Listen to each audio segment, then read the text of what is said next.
Welcome back to Turning Hard Times into Good Times. I'm your host, Jay Taylor, and I'm really glad to have with me once again Ralph Fitch. He's the president and CEO of TriMetals Mining. He was with us a few months back to introduce the story of TriMetals Mining to you. It is an exciting story. It is a stock that I personally own. It is a recommendation in my newsletter as well. The company trades in Toronto under the symbol TMI. You can buy it in the U.S. as I have under the symbol TMIAF. In U.S. money today, selling at around 23 cents, giving it a market cap of about $35 million. So it's really a very small micro cap company at this stage yet. But it has a lot of ounces of gold in the ground, and Ralph Fitch is working hard to expand those ounces, increase the resource. It's a very exciting story, so I want to thank you, Ralph, for joining me today. No, it's a pleasure. It's always great to be on your show.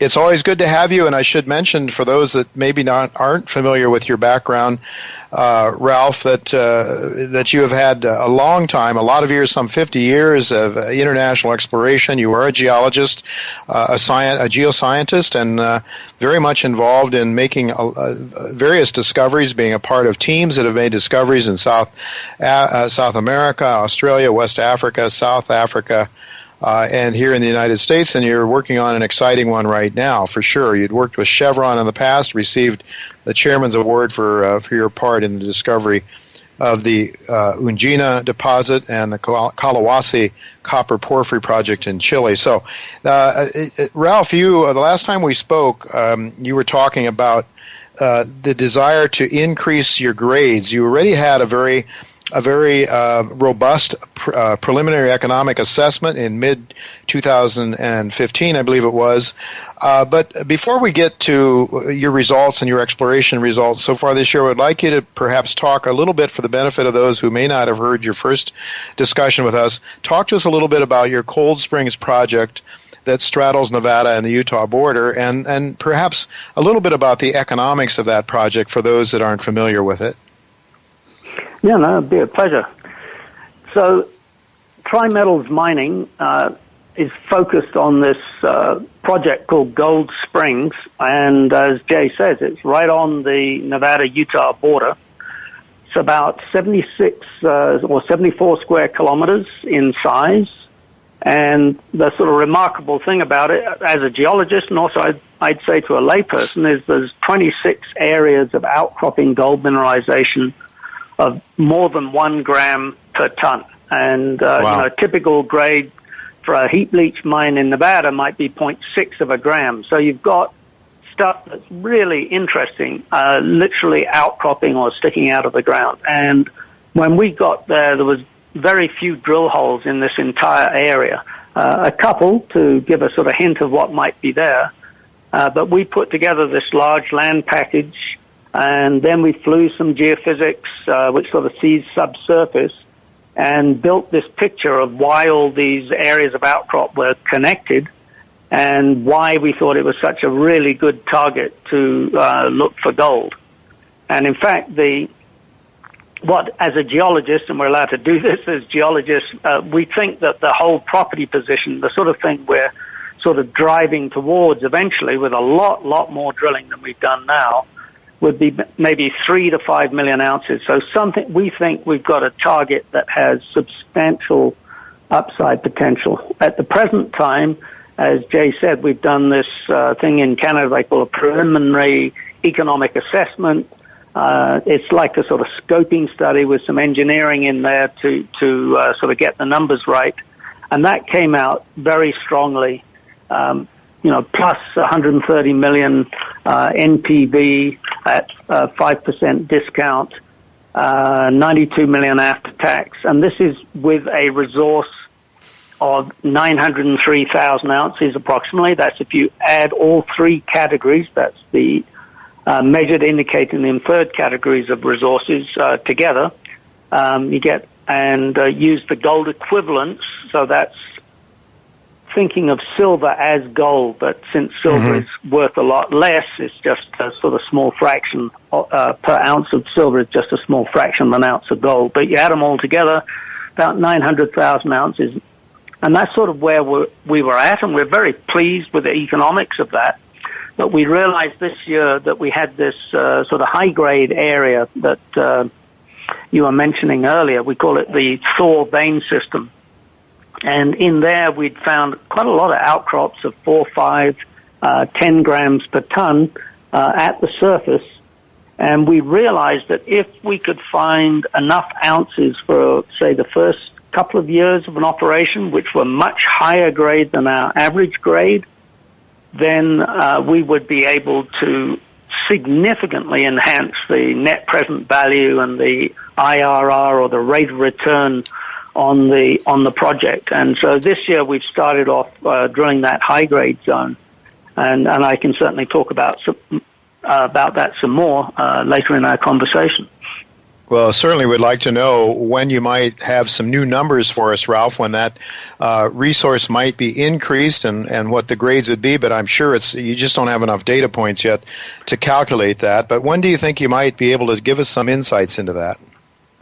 Well, I think, our first release on the drilling it's only on 2.5 holes, so very limited. We've done 10 holes now there in this Thor zone, but we released it because the results were the sort of thing that we were really looking for. And, there was a sort of headliner number there of 7 ounces per ton over an interval of about 5 feet, which is obviously very, very interesting. But really our target was further down in the press release, where we talked about, we had the 3 drill holes actually intersected veins right up the surface, which were running around 4 or 5 grams per ton. And that's exactly the sort of material we're looking for to create this, as it were, sort of starter pit resource of maybe 50 or 100,000 ounces, something of that order. Nothing particularly large is needed, and as maybe the audience may understand, is what you're trying to do is pay off the capital very quickly. Sure. So if you have a much higher revenue from those higher grades, you can do that very, very quickly, and then you sort of really jack up the net present value and the IRR. Sure. Ralph, did I hear you right? I'm not sure. I think you said 7 ounces. Did you mean 7 grams? No, I didn't actually. It was it's an interesting story. This, as we call it, sort of structural corridor or zone where these veins go through, is roughly north-south. But in the old days, people used to, the early prospectors found this sort of 4 or 5 ounce material lying on the surface, and no one had really ever found it in outcrop. And we haven't found it at the surface as yet, but we did in this drill hole about 500 feet down find this very, very high-grade material. But at this point, Jay, it's spectacular, but it's just one point. So we shouldn't, read too much into it as yet. Of course. But if you find some of those, it certainly could sweeten the averages, I would think. Oh, absolutely. Yeah. Well, anyway, Ralph, what percentage of your ground have you explored and drilled? You mentioned 26 outcrops grading, with samples over 1 gram per ton. How much of your prospect have you drilled? I think you're suggesting possibly a target of 3 to 5 million ounces. Yeah. So this is one of the reasons we internally are so enthusiastic about this project. We've done resource drilling, i.e. we've got holes close enough together to produce a resource on only 2 of the 26 areas. And now the Thor, we are drilling, there's 3 of our outcropping areas in the Thor vein system. So we're now starting to drill another 3. But in terms of resource drilling, we've still only done less than 10% of the total target that we see on the property. So we've already got close to 1 million ounces, and we're around, 10% of the target drilled. So it's another way of sort of saying why we're so intrigued by this project and think that the significant potential we have here. Are you planning to do quite a bit more drilling than this year? Are you planning to put together are you in the process of putting together a bankable feasibility or a pre-feasibility? What are your plans right now? How far will you take this on your own, Ralph? Well, I think that's always the sort of $1 million question. but at the present time, we're doing a 40-hole program at the moment. We're in the middle of it, and we will be drilling not only the Thor, but also our better-known Jumbo area where we've got a large resource already. We're going to continue to expand that, and we may get to another new one called the Etna. And then at the end of the year, we'll update our resource. But that would be at the end of the drilling program that we would do that. Mm-hmm. We've presently done but there'll be a lot of news from all this drilling. We've done 16 holes so far, Jay, so we've got a lot of results, in the pipeline. Uh-huh.